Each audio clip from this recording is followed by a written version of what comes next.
Boy, we sure wanted to get over there in these last 9 months, but Americans are like, we're not really welcome there now. And you got to go through a really expensive quarantine process. So just kind of sticking it out. But things can get really boring there, especially between work. And they have got a very fascinating railroad history. Let me go to my slide presentation here. Got some good pictures. I thought about pulling out all my old pictures and videos, but who needs to do that with Google?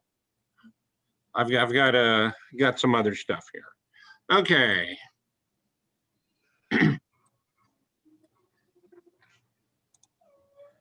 So their rails were laid actually it started in 1855 when Queen Victoria gave the King of Thailand, Rama IV, a model train set. And he decided, hey, this is cool. I think we wanted it because Thailand has never been colonized. And they've never been conquered or occupied either. So they've always had this foreign policy where they like to borrow and bring in Americans and Europeans, Japanese, Chinese, Indians, Persians. And in the mid 19th century, they were modernizing the whole country. And one of the things they wanted to do was rails. And they built small narrow gauge railroads here and there throughout the kingdom, but it didn't become a state or national project until 1890. And they built a small 40-mile line from the capital, Bangkok, north up to one of the suburbs. And then that opened in 1896. And then from then on, it just the whole thing kind of exploded and like a big spider. Let me show you my slides here. Okay, here's a map of the country, and you can see where the rail lines go to. This map's about 20 years old, actually. Can you guys see this okay? It's kind of small, Bruce. It's kind of small. I see you guys kind of straining your eye. Bruce, why don't you open the screen up full size? Yeah, oh, you know what I didn't do? I'm not doing present. Okay, here we go. There we go.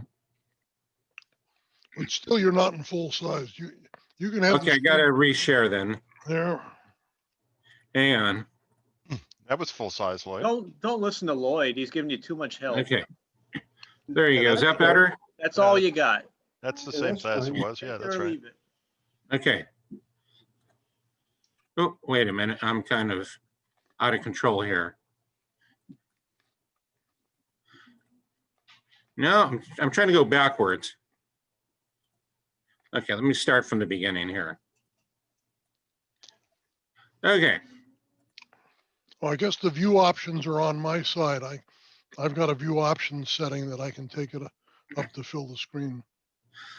Okay, here's a cap. It's a very extensive rail system, and this doesn't show all the new light rail system, and they're also doing a high-speed train. I mean, they're about 60%.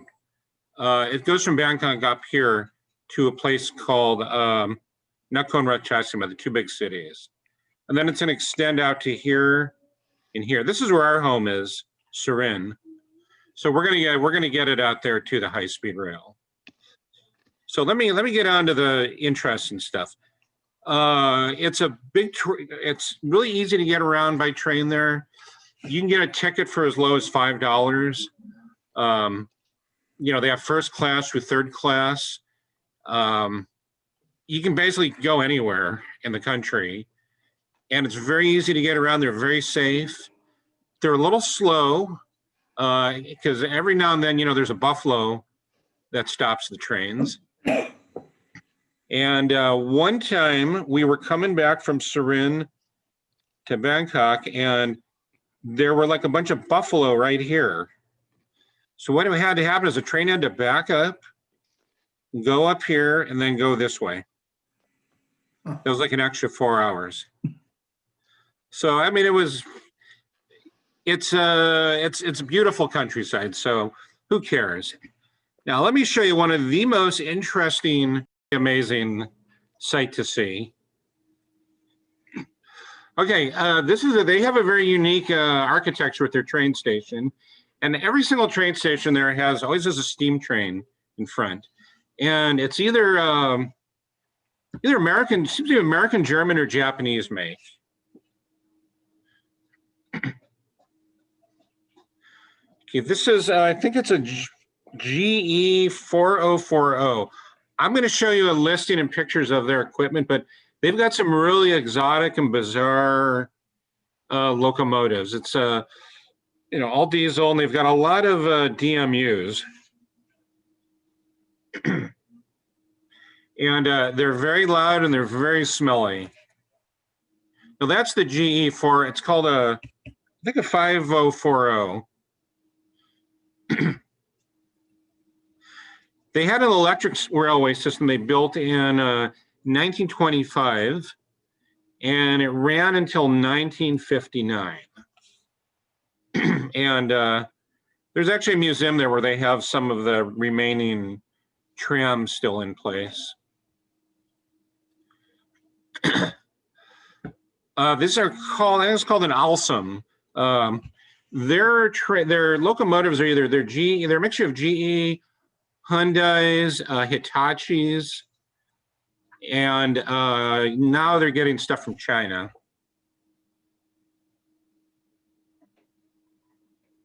And because of the weather there, the constant rain and the humidity, it's a weathering dream, because they get weathered really quickly. And the train coaches are their Hitachi, made by Hitachi or Hyundai. They get weathered really quick too, because it rains there every day, really, 365 days. One of their newer trains. The trains are, it's not Amtrak, but it's not Amtrak, and it's not like in Japan, but the inside, it's still pretty nice, and they keep it pretty clean. The yucky thing are the toilets, because it's basically a little hatch that opens up on the track. That's the famous River Kwai, the Death Railway. It's a big tourist attraction. They do this. It goes close to the Burmese border, then back. A place called Kachanaburi. They have a big museum. That's where actually one of the bridges was. And then you can go out. There's a museum on the Death Railway built by the Dutch government. And there's actually a 7-mile trail. Some friends and I did. We did it a couple days. It took a couple days, but you can go and see a lot of the sections of the old railway that the Japanese built, the narrow gauge railway. But this was, going over the bridge is quite spectacular. So every town has this in the middle of the city, right in front of the train station. Our home in Surin, they took 2 passenger cars and they turned it into a library.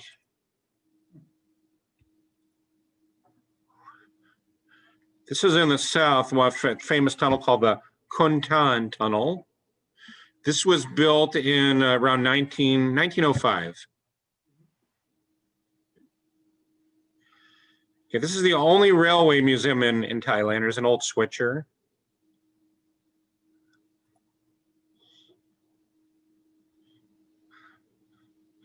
That looks American, doesn't it?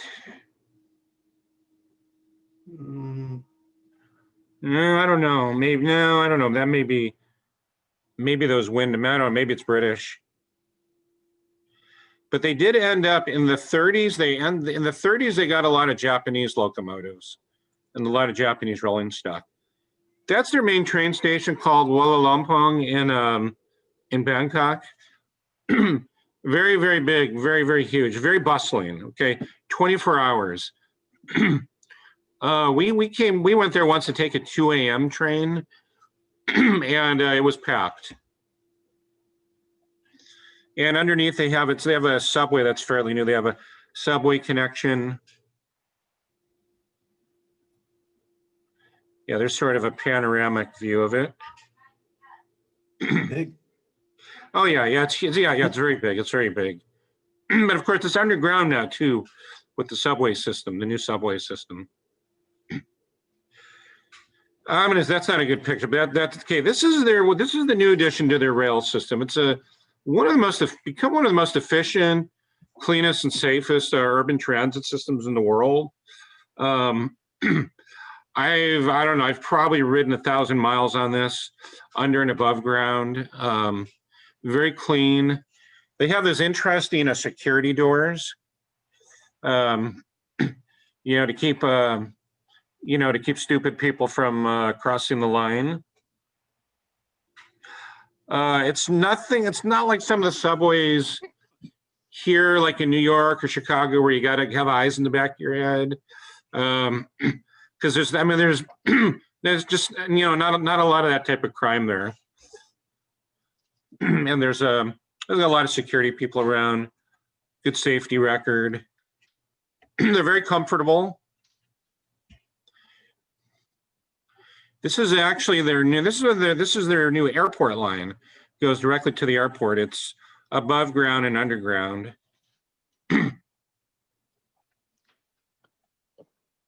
Yeah, they call it this. Yeah, that's the new one. And then this is called the SkyTrain. This was opened up in, when was it? 2000. Year 2000. It's turned the city into it's given it a very futuristic look, and it's got these multi-level stations, and then a lot of them. What's the word I'm looking for? They have junctions with subways too. So you could go to one station, you could have, it's like New York City where you have all the different levels. But what's neat about these places, they're pretty darn immaculate. They always got these giant clocks. There's always a ton of food. Now, what's interesting is when I first started working there in the 90s, it was one of the most polluted cities in the world. And everybody wore masks, like we make a big deal about wearing masks now, but wearing masks there was normal. I mean, for me, wearing a mask was normal. I always wore a mask there. But about 10 years after that, I think in 2010, they did a big survey with the United Nations, the World Health Organization, CDC, was involved. Everyone wanted to measure the pollution levels, and it dropped by about 30% in 10 years. And it had a big impact on the traffic, which used to be horrific. One of their new purple line. So you get another view of the subway. I don't know if I've never been in a subway where they have these doors. Has anyone ever seen anything like this? Oh yeah, in Japan, they had it was to protect against suicides. Okay. No, Yeah, really. right. They had several suicides jump onto successful suicides jump onto the track. And so this is even with operators. In airports you have it in an operatorless system, but this is even with operators. Yeah, there's operators here. Okay. Well, a lot of the things designed here come from Japan, so that's probably where this comes from. Of course, they say in the London Underground, they have a customer incident. Oh, okay. So here's a very fascinating view of, this is in the city, of course, and you can see the multi-levels. It almost looks like Disneyland. Okay, So are these elevators that look like this structure, this backward F or something like that, or are those just structure? Those are just structures. There are some elevators and escalators. Now, what's interesting is they have a lot of these flyaway bridges to cross over, because one of the most dangerous things in this country is not crime, but is crossing streets. You can't. These streets you can't cross these streets. They're too dangerous. In fact, there's very few stoplights left in the city. I did my own little thing once, and I wanted to find out how far I could walk above the street on going from bridge to bridge or from station to station. That's everything is connected. And I did it, I had like a little, what do you call it? Those pedometer things you can measure. I was able to walk 2 miles above the street going from different bridges. There's like a lot of bridges that go into the buildings. I was able to go to 2 miles without having to go on the street. So it's got a really whole futuristic type of feel to it. And then you go down here, it's hustle and bustle, all the horns honking and that sort of thing. Lots of commercialism, McDonald's, of course, everywhere. This is one of the famous junctions. There's a subway under here. And I think it's a big unique. I think it's the only subway. There's a mall underground. I think it may be the only subway system or subway station in the world that actually has a brothel. Legal. Okay, this is our hometown, Surin, not known for its Elephant City, and they got a really neat train station here. I just couldn't find any photos. I got to go in my collection, but right about here, the platform's right here. There's a room here with all the modern stuff they have with their urban system. There's still some really old-fashioned things, and right in here, there's an office. It's the railway office, and they have all the old hand-thrown switches with the big giant levers. And what's neat, you can sit on the platform and you can watch the switches being thrown. You can watch the guys in there doing the switches. And even on the platform, they have a big bell that the station master always rings when the train's coming in, when it's 5 miles out. And this station gets about 20 trains a day. This is actually one of the underground malls. I just thought I'd share this because it's a scale model. Pretty neat thing here. Well, that's a Christmas from Thailand. Let me show you something a little more serious here. Here we go. This is the listing of all their very interesting units. Did everybody see this, the locomotives? Yes. Okay, I want to make, yeah. Oops, here we go.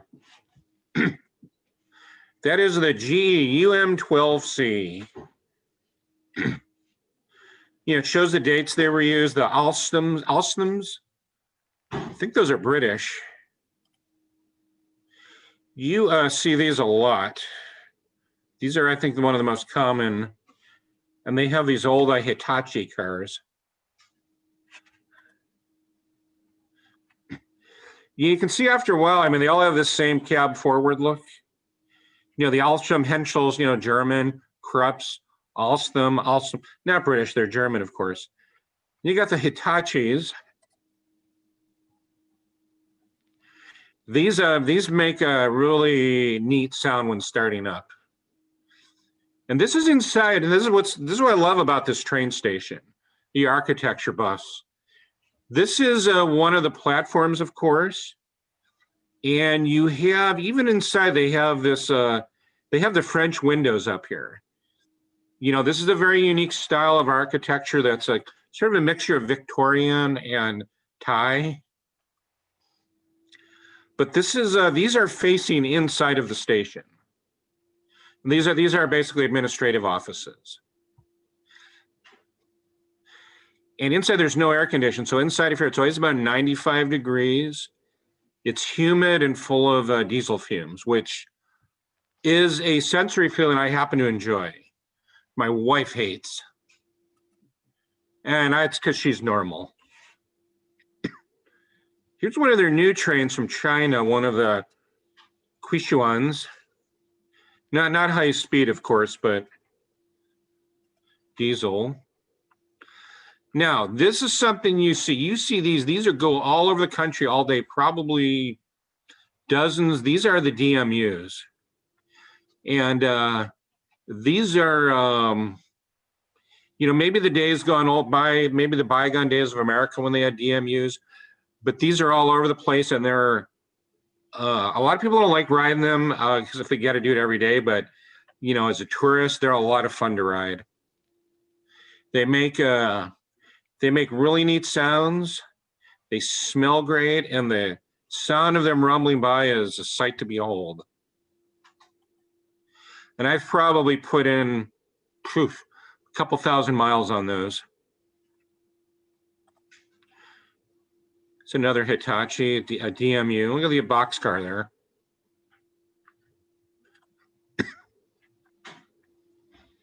I see various types. You got the British one. What's the gauge of all this stuff? This is, let me see, I had that written down. It started out, what was it? It was started out as a smaller, it's the same as Europe, but it started out, they had their own gauge. It was about 6 inches smaller. And I think now it's, I think it's 4 foot and 6 inch. I don't know exactly, but it's the same as European. I could actually says it right up here.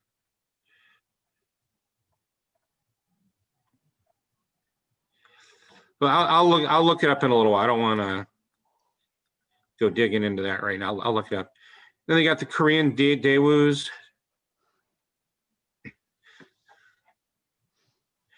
Now these are, I actually, in this country, it's not a third world country, but it's not exactly first world either. Maybe second world, but, money will get you anything there. And many times I pay the engineer to sit up front, pay him $10. They let me sit up in front. They're not supposed to, of course. It's extremely illegal. Not supposed to let people up there, but, flash a little cash and well worth it for me. Now, they didn't go so far as to let me control the train. They had enough sense not to do that, but it's still fun sitting in there. And of course, the advantage is at the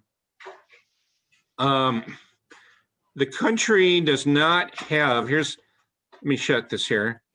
Here's the most interesting thing about their railway system. Those are the last of my pictures. I'm gonna look up on the gauge.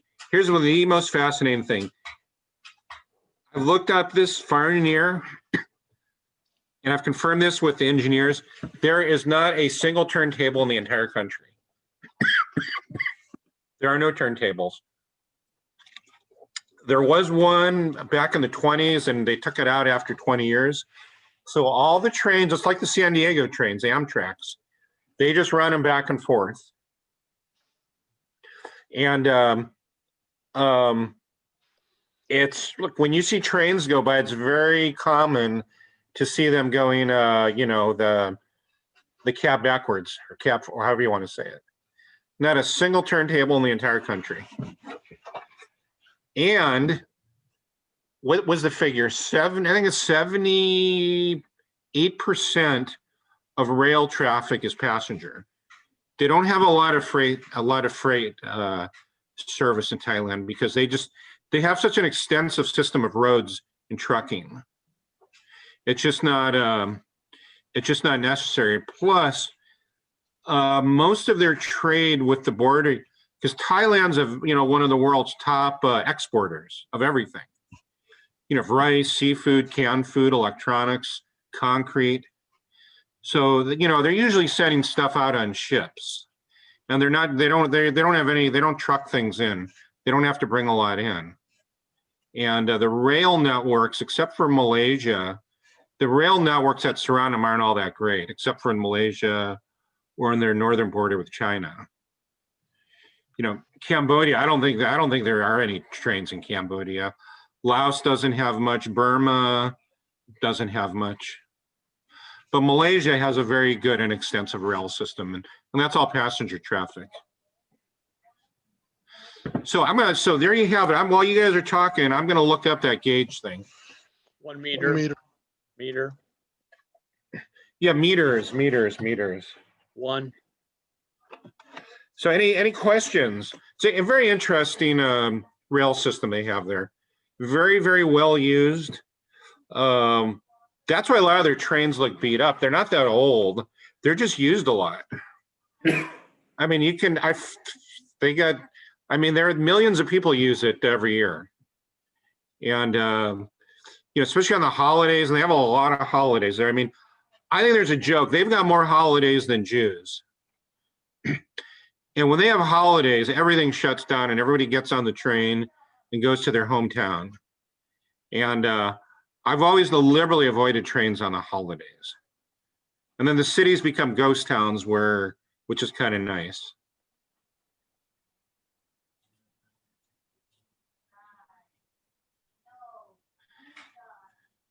And there you have another presentation of obscure railways of the world.